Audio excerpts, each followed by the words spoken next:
வணக்கம் நண்பர்களே, நான் சித்த மருத்துவர் டாக்டர் எஸ் ஹரிஹரன் பிஎஸ்எம்எஸ் பேசுகிறேன். ஒரு மருத்துவரை ஒரு நோயாளி நம்பி வராரு.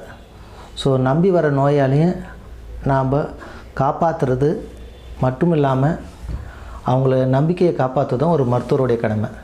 ஸோ தீராத வியாதியை தீர்க்கிறேன் அப்படின்னு சொல்லக்கூடாது. ஏன்னா அவன் நம்பி வந்திருக்கான்.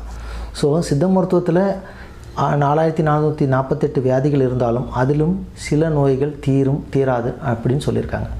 ஸோ நம்பி வரவங்களுக்கு அந்த வியாதி தீராதுன்றது அவங்களுக்கு மட்டும் இல்லை, அவங்க கூட வர அட்டெண்டருக்கு சொல்லணும்.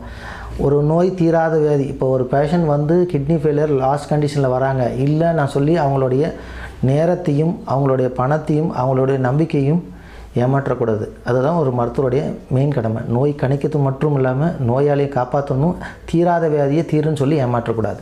ஸோ நம்பியை காப்பாற்றுவோம். இப்போ நான் என்ன சொல்ல போகிறேன்னா, ஒரு வியாதியை பற்றி சொல்ல போகிறோம்.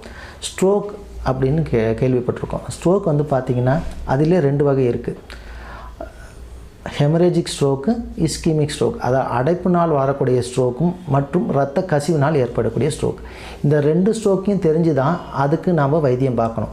ஒரு இடத்துல ப்ளீடிங் ஆகிட்டே இருக்குது, அந்த இடத்துல வந்து நான் சித்த மருத்துவம் பண்ணுறேன் அப்படின்னு சொல்லக்கூடாது. அந்த நேரத்தில் அந்த பேஷண்ட்டை ரெஃபர் பண்ணி ஒரு நியூரோ டாக்டர்கிட்ட போய் அந்த ப்ளீடிங் அரெஸ்ட் பண்ண பார்க்கணும். அதெல்லாம் ஒரு மருத்துவருடைய கடமை. அதே மாதிரி ஸ்ட்ரோக்கில் வந்து ஆணுக்கு வலது பக்கம் வந்தால் தீராது அப்படின்னு சித்த மருத்துவத்தில் சொல்லியிருக்கு. பெண்ணுக்கு இடது பக்கம் வந்தால் தீராதுன்னு சொல்லியிருக்காங்க. அதாவது வந்து அர்த்தநாரீஸ்வர சாஸ்திரம். இதே வந்து ஸ்ட்ரோக், அதாவது ஹெமிப்ளீஜியா, முழு பக்கம் பாதிப்படைகிறது தான் ஹெமிப்ளீஜியா, பாதியாக பாதிப்படைகிறது ஹெமிபேரசிஸ். நம்ம எல்லாத்தையும் ஸ்ட்ரோக்குன்னு சொல்லக்கூடாது. ஹெமிபேரசிஸ் குணம் அடைஞ்சிருக்கும், அதை வந்து நான் ஹெமிப்ளீஜியாவை ஸ்ட்ரோக் கிளியர் பண்ணிட்டேன்னு சொல்லக்கூடாது. ஹெமிபேரசிஸ் வேறு, ஹெமிப்ளீஜியா வேறு.